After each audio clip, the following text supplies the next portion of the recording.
Ternate. Di sini saya ingin memaparkan materi terkait praktek pasar tradisional dalam perspektif syariah.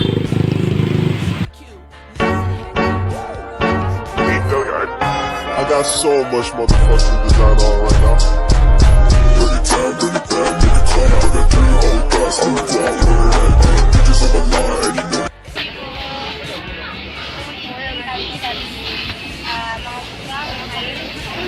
Ini kami hari ini oke baik. Di sini saya menunjukkan ya yang pertama itu saya memberikan itu nih sudah berapa lama ibu berjualan di pasar? Lama. Dari tahun berapa itu?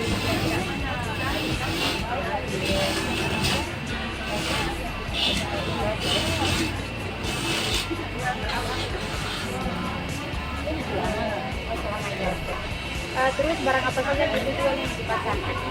Pokoknya macam-macam sayur. Oh iya, ada Terong, terong, ada pepaya, ada kangkung, ada kacang panjang, nangka. oh iya banyak ya. Iya, macam-macam. Terus bagaimana ibu menentukan harga jual itu? Tergantung. Oh, tergantung ya ibu. Kira-kira barang-barang ini tuh ibu ambil dari mana? Ibu ambil orang yang bawa. Bukan dari ibu. Oh iya. Bawa ke pasar, bawa ke ulang. Oh iya. Baik. Terus bagaimana ibu menjalankan usaha dalam konteks keuangan? Contohnya tuh kayak ini sih ibu, kayak ibu keuntungan misalkan tuh kayak berapa? Ya, kadang-kadang tergantung kok kalau barang mahal ya butuh harga juga ada berapa. Kalau barang saya dari murah ya dia juga menurun. Terus apakah ibu pernah mencoba menjual secara online atau tidak? Tidak. Oh, tidak. Berarti dijual begitu ya? Iya. Oke. Terus apa tantangan terbesar yang ibu hadapi dalam berdagang di pasar ini? Tantangan terbesar apa yang ibu hadapi? Kan di luar banyak dan kurang belanja di dalam kurang. Oh kurang ya? Ayah karena sebagai Iya, bantu. bantu. Banyak beli di luar kan, di dalam sini kurang. Itu yang Terus yang pertanyaan terakhir itu bagaimana cara ibu menghadapi persaingan dengan pedagang yang lain? sayur begitu ya. Ya. Pokoknya ini semua tergantung dari makanan bawah tuh. Kalau ada sayurnya, Kayak rezeki selalu datang. itu dia yang saya hadapi. Jadi terima kasih ya ibu. Kasih. I got so much motherfucking design on right now. Bring it down, bring it down, bring it down. I got 3 whole guys, I'm down, bring it down. Bitches on my line, and you know. Jadi di sini pasar tradisional adalah tempat bertemunya penjual dan pembeli untuk melakukan transaksi barang atau jasa secara langsung. Biasanya pasar ini disuguhkan dengan suasana sederhana, banyak produk lokal serta adanya interaksi sosial yang erat antara penjual dan pembeli.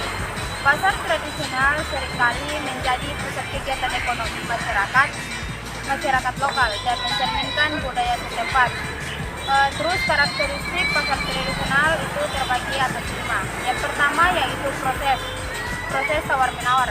Transaksi dilakukan melalui negosiasi harga antara penjual dan pembeli yang memberikan fleksibilitas dalam menentukan harga. Yang kedua yaitu keberagaman produk. Barang yang dijual meliputi kebutuhan sehari-hari seperti pangan, bumbu dapur, produk kerajinan, dan hasil pertanian. Yang ketiga yaitu skala kecil hingga menengah. Pedagang di pasar tradisional umumnya adalah pelaku usaha kecil yang berperan dalam roda perekonomian masyarakat setempat. Yang keempat yaitu lokasi strategis. Pasar tradisional sering ditemukan di pusat desa, kota, atau daerah padat pendukung untuk mempermudah akses. Yang kelima yaitu kondisi fisik sederhana. Bagaimana pasar biasanya berupa kios, los, atau lapak dengan fasilitas dasar seperti meja dan atap sederhananya. Di sini juga ada fungsi pasar tradisional.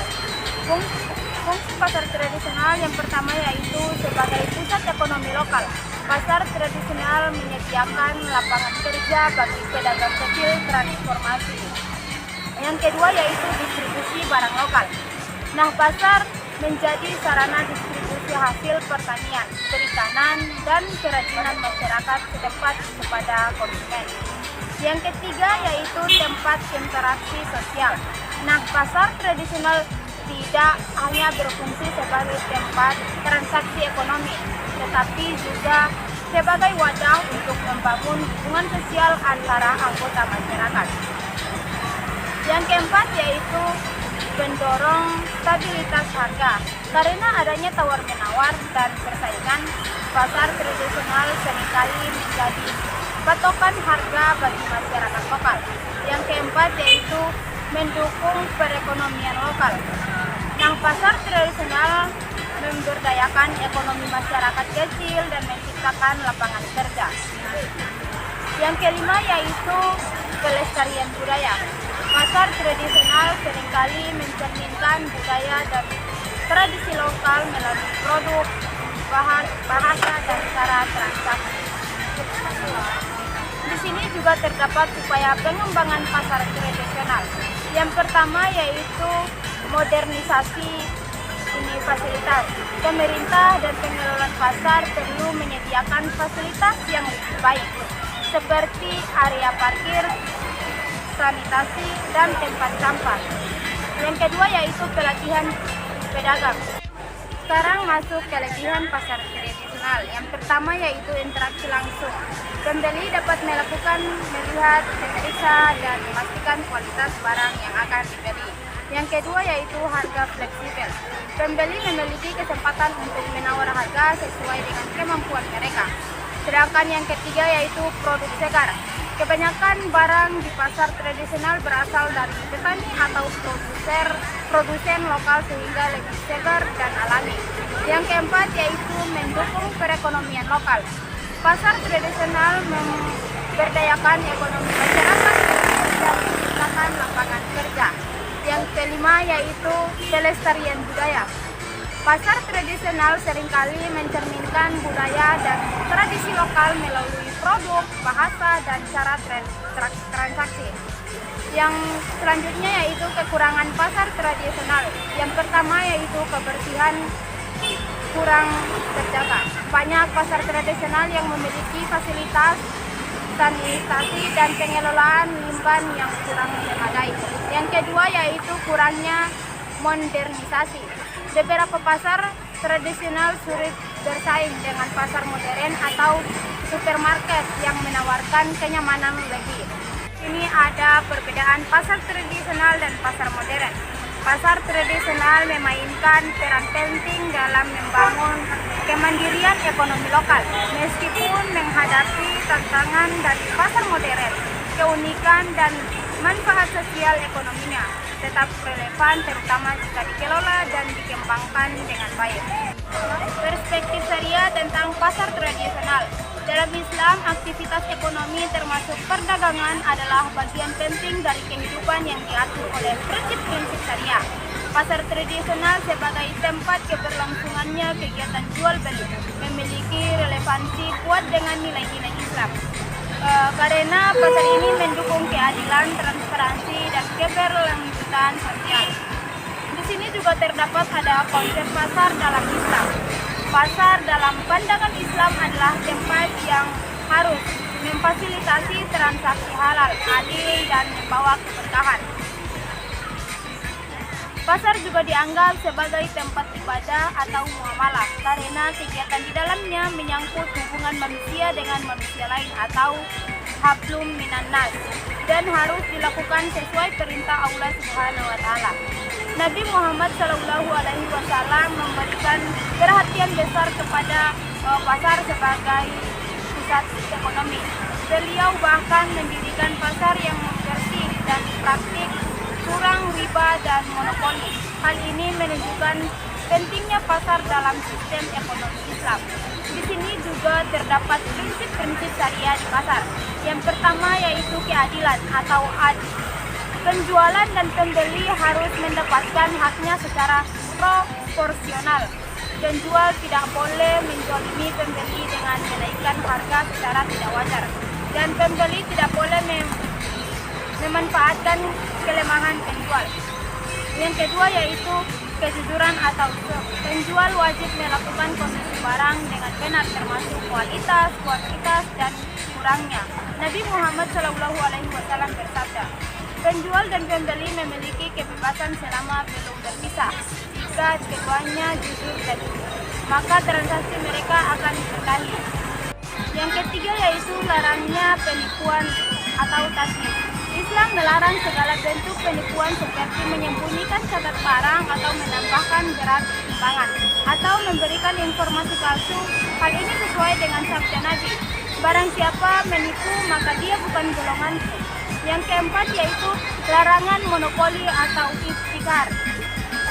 Islam melarang seseorang menimbun barang dengan tujuan menaikkan harga dan merugikan konsumen. Larangan riba.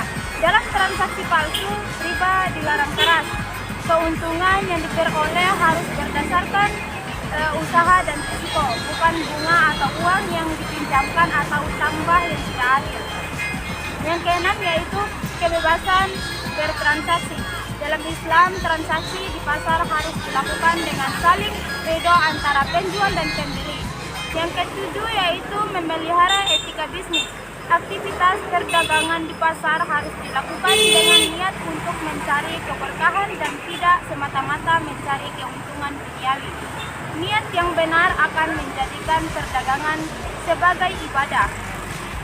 Di sini juga terdapat keunggulan pasar tradisional dalam syariah. Yang pertama yaitu memperkuat keadilan ekonomi. Pasar tradisional memberdayakan pedagang kecil sehingga dapat mencegah konsentrasi kekayaan pada segelintir orang. Yang kedua yaitu mendorong interaksi sosial Islam. Di pasar tradisional membeli dan menjual dapat berinteraksi langsung. Yang memperkuat hubungan sosial dan membangun rasa saling percaya. Yang ketiga yaitu transparansi dalam transaksi. Proses tawar-menawar di pasar tradisional memberikan ruang bagi kedua belah pihak untuk mencapai kesepakatan yang adil. Yang keempat yaitu distribusi barang halal dan tayyib. Sebagai besar produk yang dijual di pasar tradisional berasal dari masyarakat lokal, seperti hasil pertanian dan makanan, yang seringkali lebih mudah dipastikan kehalalan dan kesegarannya. Tantangan dalam pasar tradisional dan perspektif syariah. Yang pertama yaitu penipuan dan ketidakjujuran. Dalam praktiknya masih banyak pedagang yang tidak jujur, seperti memberikan informasi palsu atau mengurangi timbangan. Hal ini jelas bertentangan dengan syariah. Yang kedua yaitu kebersihan pasar. Pasar tradisional seringkali kurang menjaga kebersihan, padahal kebersihan adalah bagian dari iman. Yang ketiga yaitu praktik tidak adil. Beberapa pedagang menaikkan harga secara tidak wajar, terutama ketika barang sedang langka. Praktik ini bertentangan dengan prinsip keadilan dalam Islam. Yang keempat yaitu minimnya penerapan prinsip syariah. Tidak semua pedagang di pasar tradisional memahami atau menerapkan nilai-nilai Islam dalam berdagang, seperti larangan riba, penipuan, dan monopoli. Di sini juga terdapat solusi syariah untuk pasar tradisional. Yang pertama yaitu pendidikan dan sosialisasi syariah. Pemerintah atau lembaga Islam dapat memberikan pelatihan kepada pedagang tentang etika bisnis Islam, pentingnya kejujuran dan larangan penipuan. Yang keempat yaitu penerapan sistem pengawasan. Pengelola pasar perlu menerapkan sistem pengawasan untuk memastikan pedagang mematuhi prinsip keadilan, kebersihan, dan halal dalam perdagangan. Yang ketiga yaitu modernisasi pasar berbasis syariah. Meningkatkan fasilitas pasar tradisional agar lebih nyaman, bersih, dan tetap memegang prinsip-prinsip syariah dalam transaksi. Yang keempat yaitu promosi produk halal. Mendukung pasar tradisional untuk menjadi pusat distribusi produk halal dan tayyib yang lebih terjangkau oleh masyarakat. Yang kelima yaitu digitalisasi pasar syariah, memanfaatkan teknologi untuk mendukung pasar tradisional seperti menggunakan aplikasi untuk promosi produk dan pengaturan transaksi yang sesuai syariah. Nah, kesimpulan dari materi tersebut yaitu pasar tradisional merupakan sarana yang sangat sesuai dengan prinsip syariah karena mendukung keadilan ekonomi, mendorong interaksi sosial Islam dan memberdayakan masyarakat kecil. Namun, untuk menjadikan yang lebih baik, relevan dan berdagang asik menerapkan nilai-nilai syariah harus didukung oleh pendidikan, pengawasan dan modernisasi. Dengan demikian dapat menjadi pusat perdagangan yang tidak hanya adil dan transparan, tetapi juga membawa keberkahan bagi seluruh pelaku ekonomi.